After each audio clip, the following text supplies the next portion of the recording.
India versus Australia, জোড়া catch miss, মাথায় head, হারের আতঙ্কে দিন শেষ ভারতের। ইন্ডিয়া ভার্সেস অস্ট্রেলিয়ার পিঙ্ক বল টেস্ট। অস্ট্রেলিয়ার যে সময় ব্যাটিংয়ে নেমেছিল ভারতের কাছে এই 180 রানের পুঁজিটাও বিরাট বলা যেত, কিন্তু জসপ্রীত বুমরার এক উইকেটেই প্রথম দিনের প্রাপ্তি ছিল ভারতের।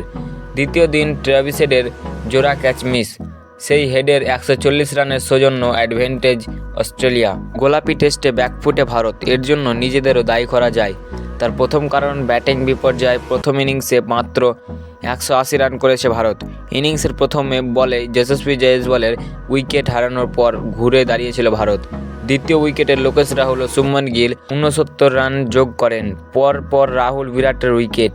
শেষ দিকে নীতিশ রেড্ডির ক্যামিও ইনিংস। দিনরাতের টেস্টে সময়টা চ্যালেঞ্জিং।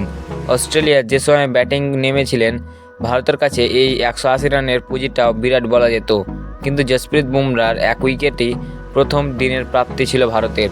দ্বিতীয় দিন ট্রেভিস হেডের জোড়া ক্যাচ মিস, সেই হেডের 140 রানের সৌজন্য অ্যাডভান্টেজ অস্ট্রেলিয়ার প্রথম ইনিংসে 100+ রানের লিড নিলে ভারতের চাপ বাড়বে, এমনটা মনে করা হচ্ছিল। অবশেষে অস্ট্রেলিয়ার ইনিংস শেষ হলো 337 রানে। টি ব্রেকের পরই জোড়া উইকেট নেয় ভারত। সব মিলিয়ে প্রথম ইনিংসে অস্ট্রেলিয়ার লিড দাঁড়ায় 157 রানে। ভারতের জন্য কঠিন পরিস্থিতি তৈরি হয়। এখান থেকে ঘুরে দাঁড়ানো সহজ ছিল না, বিশেষ করে ভারতের সময় ব্যাটিংয়ে নামতে হওয়ার চাপ বাড়ে।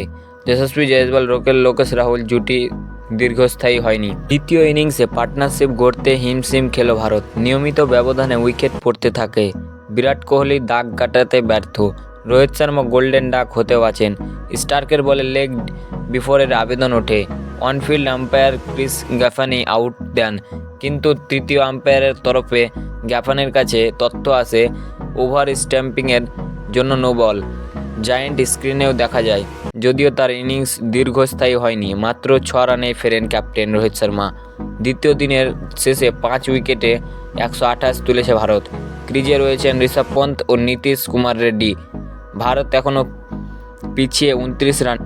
তো বন্ধুরা, ক্রিকেট সংক্রান্ত ভিডিও পাওয়ার জন্য আমার চ্যানেলটা সাবস্ক্রাইব করে দিও, এবং ভিডিওটি যদি ভালো লেগে থাকে অবশ্যই লাইক, কমেন্ট, শেয়ার করে দিও।